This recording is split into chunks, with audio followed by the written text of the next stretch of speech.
Is the story irrational when you say, how do you prove it? But it's a rational story. None of the others have a rational story. And how do you prove it? How do you make up such a story if it isn't true? How do you tell it? How do you propagate it? Look at the difference. All mankind, parents have to persuade the children that their religion is true. But among the Jews, the children have to say, well, maybe, perhaps, they've got to explain it away. Please believe me. We were there. We got the Torah on Mount Sinai. God spoke to us again. Well, but maybe it was, you know, this is the truth. I once spoke to some students and I said to them, you'll see, I said, there will be an article in the paper that will describe how some people came from the stars in a starship and with microphones and things appeared at Mount Sinai and gave the Torah. Sure enough, there was such an article in the paper. You know how the Torah was given? Star people came in a great big starship, and they spoke with microphones. And to whom did they speak? Only to the Jews, mind you. You get pretty desperate when you tell stories like that. Why do you get desperate? There's a story there. You got to deal with it. You don't want to deal with it, because if you do, you're going to have to accept the truth, and you're going to have to accept the responsibility. You're going to have to change your life. Nobody wants to change their life. They're comfortable. To have to face up to a reality is unpleasant. I'd rather explain it away, and if I have to make up a starship, I'll make up a starship. I'll explain it away.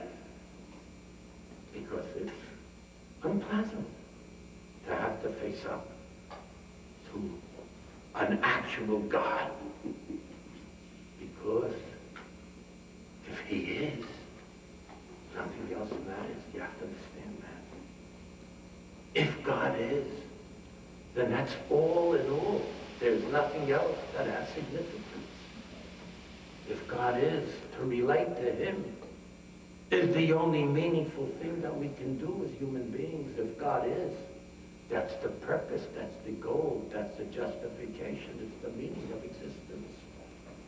If God is, we're his. That means we gotta think. It means we gotta be moral. It means we gotta make decisions. It means we gotta be responsible. Who wants it? If I can get out of it. We're desperate to get out of it. We don't want to hear it because it means we gotta be different. We don't want to be different. But if it's true, then you gotta be different. You gotta face up to the need to determine for yourself in all honesty, is it true? Can you explain all these things away? Is it really reasonable that the Jew and the Jew alone have all these uniquenesses? That the Jew and the Jew alone have all this which has to be explained away some way or another, and no other people ever had an equivalent? Is it reasonable? Is it rational? I would ask you in all honesty. Please, in all honesty, I want to ask you the following question.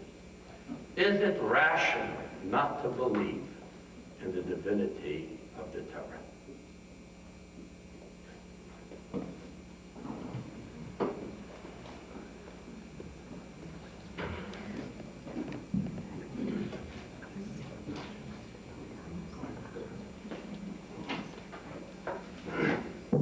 If anyone has questions they wish to pose to the Rosh Hashiva.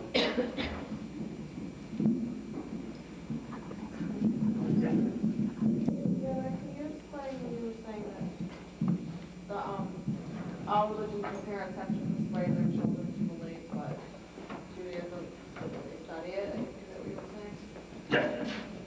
a Christian or a Muslim or a Buddhist or says to the child, I believe, when the child says, why? Well, it makes sense to me, we won, it's moral, you know, he has to persuade him because he has no basis for the belief, correct? Can they look to the Bible? Well, the Bible is Jewish. They have the New Testament. I understand, but he has to persuade them that the New Testament was given by somebody who is a prophet. Because it doesn't sound like a prophet, right? It's stories, they're contradictory, you got little problems. He says, listen, we all accept it, there must be truth to it. The Jew tells a straightforward story. He says, why we're Jewish, Daddy? What do you mean why we're Jewish? We're Jewish because we got the Torah Sinai. How do you know? Well, everybody was there. How would you tell the story otherwise? He said, well, maybe somebody persuaded them. Well, how would you go about persuading them? Well, maybe, you know, with mass illusion. Did you ever hear of such mass illusion before? Well, maybe a starship came. You've got to start explaining it away because you have a straightforward story.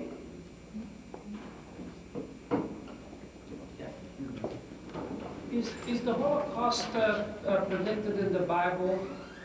Well, and if so, was it explained why? I wish you hadn't brought that up. Yes. The Holocaust is predicted in the Bible, yes.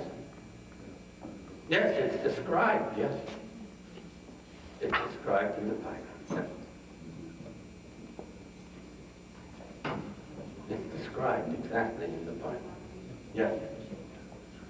And it says in the Bible that if you abandon God, then you will be subject to the natural forces of mankind. And the natural forces of mankind, unmitigated by the worship of God and the teaching of the Torah, are Nazis. That's what they are. Mankind without the teachings of Torah are Nazis and Stalins. That's what they are. You think that mankind can be humanist. They can't be humanist. Without Torah, without the teachings of God, and without the truth that comes from it, absolute truth, and an absolute goodness, relative good and relative evil lead inevitably to Hitler's and Stalin's. Inevitably. There is no way to stop that from happening. And you think that today a new world order and communism is gone and now we are going all to be democratic? You believe that? But you'll find out how many wars are going to be fought and how much blood is going to be shed until the principles of truth and goodness as presented by our Torah are accepted. Until then, mankind will be the beasts that the Nazis represented. Yes, that's what it says in the Chumash. It says, "V'halachti imochem bekeri," I will leave you to the tender good feelings of human beings. Untaught by Torah. If you leave, abandon Torah, that's what you create, a world untaught by Torah and truth. A world of humanitarians. That's what a world of humanitarians lead to. They lead to holocausts. That's what they lead to. Yes, that's what it says in the Chumash. Now, I'll tell you something. Whether abortions are right or whether abortions are wrong is a separate question. I'm not going into that. You may have your opinions, those who believe that abortions are right, those who believe abortions are wrong. But there's one thing that I want to bring to your attention. that should frighten you to death. There was a time, not long ago at all, just a few short years ago, when everybody knew that of all the crimes of which a human being is capable, the foulest, the nastiest, was that of killing an unborn child. Everybody knew that. And a doctor who heard of a colleague who performed an abortion would spit at him and wouldn't look at him, would have nothing to do with him. Everybody knew that. And I can hear that you should change that point of view. But tell me, how many years should it take? How many years of debate? How many years of working it through? How many years of thinking about it? How many years of working at it should it take before a murder most foul, a crime inconceivable, despicable to all thinking moral human beings, should become a moral right, as casual as smoking a cigarette? How long should it take? How much debate should it require? How much discussion should take place? Tell me. It doesn't scare you to death that in a year's time, it could go from murder most foul to a woman's right on her own body? It doesn't tell you how much you can depend on the humanitarian impulses of mankind if you can make this kind of a change this quickly. It doesn't tell you to be frightened or that democracy today will become authoritarianism tomorrow. If it can become so quickly a change, then that could become a change the opposite way. Is this the basis of our values and truths, of our rights and wrongs, a thing that a television show can change in 1 year? When you have no principles, that's what happens. And when you have no principles, it happens both ways. You can change for liberal and civil rights, and you can change just as easily to start killing Jews again, and blacks again, and Asians again. It could happen just as easily the other way, too.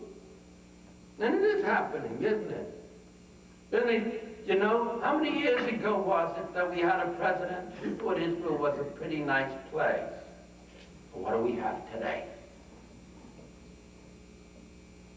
How long did it take to change American opinion to those, and by the way, the incredible lie of it. Aggressive Israel, right? Aggressive Israel, intransigent Israel. They begged and pleaded, come, let's make peace. Remember what the Arabs answered? Remember that? The 3 no's? No peace, no recognition, no negotiation. Remember that one? The Jews are the intransigents. The poor Arabs worry about the Jews attacking them. Are they worried the Jews are going to attack them? They don't know that if they don't kill the Jews will leave them alone?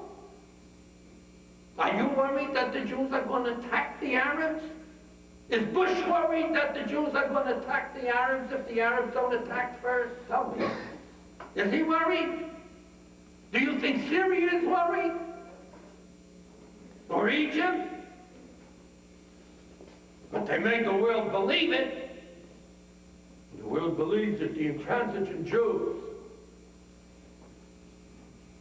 the perfidious Jews, the brutal Jews, was there ever in the history of mankind a occupational force with such total regard and worry about the well-being of the people who were killing them as the Jewish soldiers? and the administered territories. Truth? This is truth? Honesty? You're going to depend on our liberal press?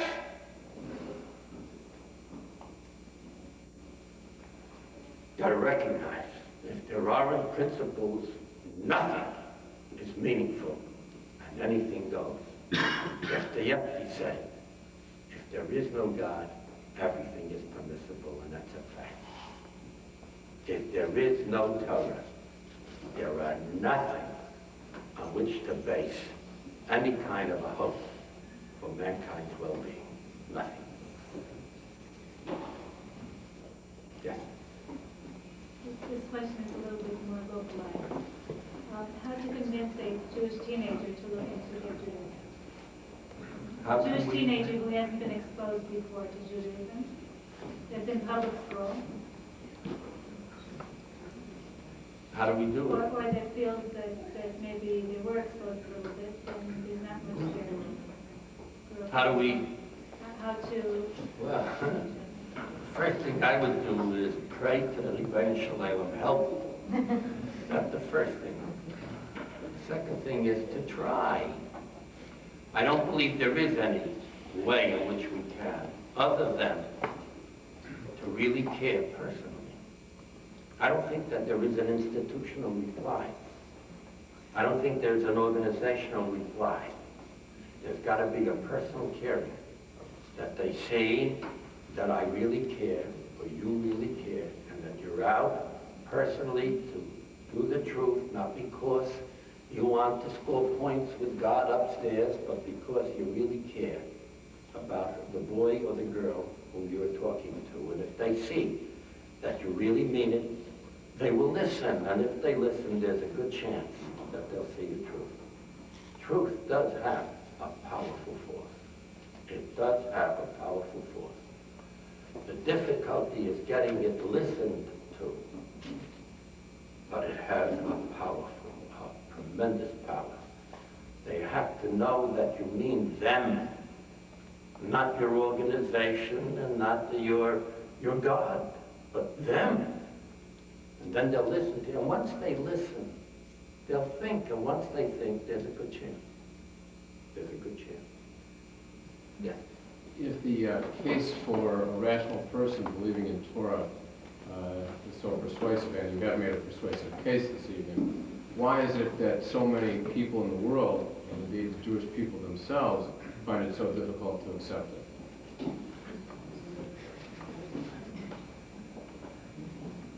Whenever you want. The question was when to end the evening. Whenever you want.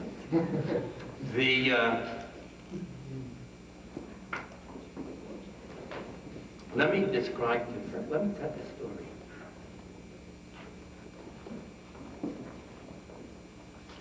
I was called by a psychiatrist in Baltimore. He called me up and he said, we have an organization of Jewish psychiatrists. This was a long time ago, and there were only men in that organization. And these Jewish psychiatrists met once a month, each time in the home of another one of the members of the group, where they had a cultural evening. And he said to me, you know, he said, I thought, why should we bring in some speaker from out there? But I'd like to present to the group, and they're my house, and the next one was in his house. I'd like to present to them some Jewish presentation. Would you speak to us? I said, yes. I came to speak to him. It was a winter night, quite cold. I came in, and they were there with their wives. They came in, it was very nice, and I started speaking. And one of the psychiatrists, one of the men there, said, Rabbi, I want you to stop talking. There's no way that I can describe to you the sense of shock. I and everybody there. It's just not done. He said, Rabbi, if you keep talking, I'm going to have to change the way I live, and I like the way I live. He said to me.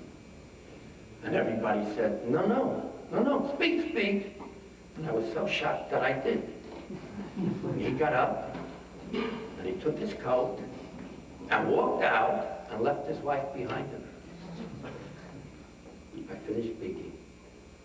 And I went to his wife to ask her name. She wouldn't give it to me. I asked my host for his name. He wouldn't give it to me. I never was able to find out his name and to get to him. But he answered your question. He answered your question. I'll tell you another thing. You know, they have, I don't know if you have one here, a discovery program. I was at a discovery, and I took care of them.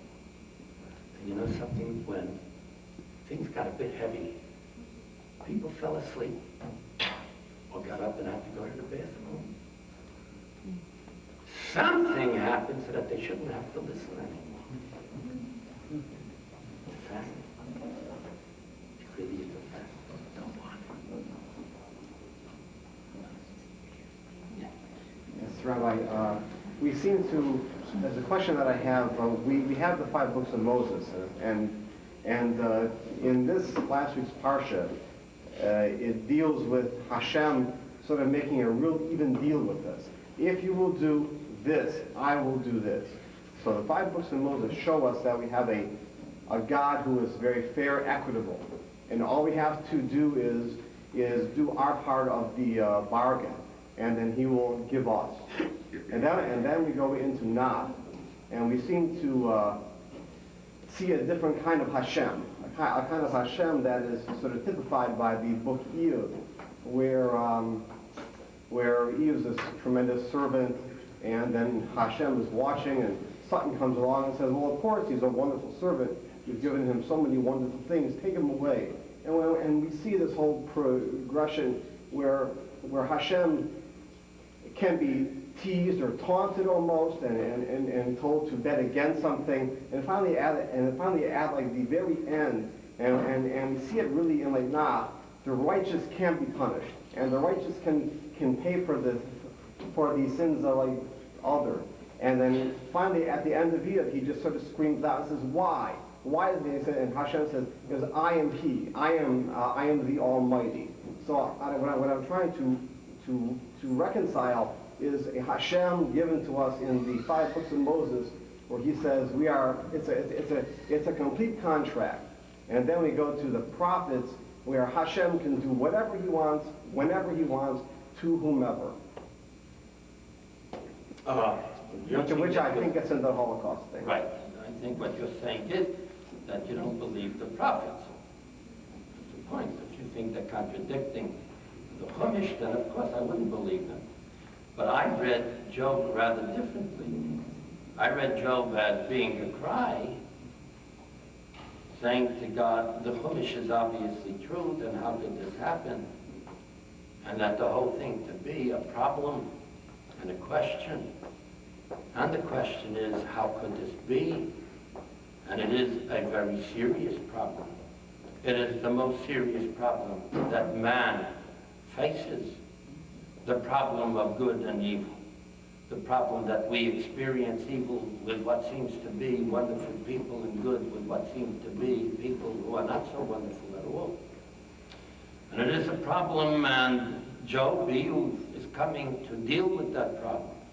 And in the end, he doesn't deal with the problem, but cries out that the problem remains unsolvable. That's really what it is saying. It's not a contrast.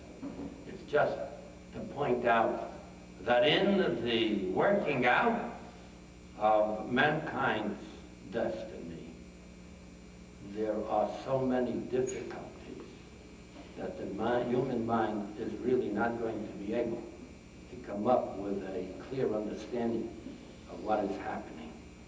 And that's where faith does have to come in. We can, and perhaps one evening, if you like, we would, deal with the principles of God's justice. We cannot ever apply them to individual specific cases. But we can see the principles and see how they work and see the incredible magnificence that they encompass, including that impossible to forgive, impossible to accept, impossible to justify Holocaust. There is no way that we Jews are going to turn to God and say, we're going to always say to him, how could you have done that? We're going to say that to him. You know, in our tradition, there is the Berditchever, Levi Yitzchak of Berditchev, you know, who says, to God, I'm taking you to a din Torah. Was willst du von deiner Kinderlach? What are you doing? Why are you doing it? To point out how much they have done and how devoted and how caring they are. We turn to God and protest. But deep down we know he is always just. He is always right. And if we suffer, he suffers with us. We know that. We know that through our history. But how does a Holocaust never justify it? But to explain how it happened, certainly. Certainly when mankind takes over, and mankind are going to form, instead of following a God to create their own morality and their own ethics and their own understanding of right and wrong, you create holocausts. That's exactly what you do. God cares for us to such an extent that he made us partners with him in his creation. And do you know what that means? It means he made us independent of him. You know, when you speak of free choice, it's not a joke. It means we are independent. We can create our own universe. We can create our own world. We can create the conditions in which we're going to live. He gave us independence, not just free will. Free will means that we have a power to form and shape the world in which we're going to live. And if we don't use his guidance in that shaping and in that forming, we create Hitlers and Stalins. We do. Yes, we do. Because he really gave us independence. And in the independence that he gave us the greatest of all gifts, the gift of being able to relate to him. To relate to him, only two independents can relate to each other. A covenant. And that's the whole meaning of Jewish faith and history and life, is a covenant. It's a relationship. It isn't a law given by God, it's a relationship, a covenant, a bris, which he made with us. A covenant is from two parties. A covenant means he and us, we're parties. Each has what to contribute. Each has what to demand. Each has a responsibility. That's what the covenant means. He gave us as though he didn't make us.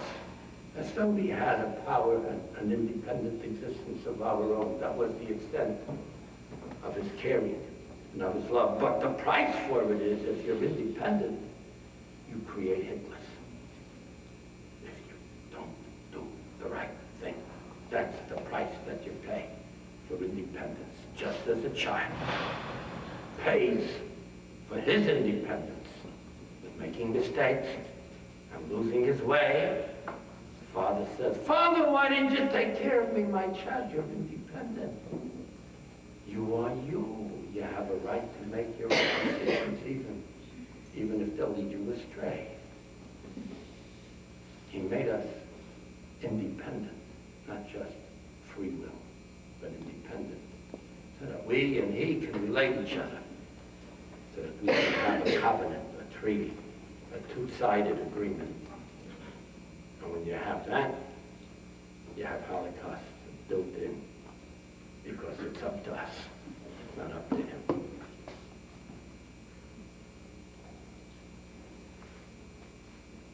Okay?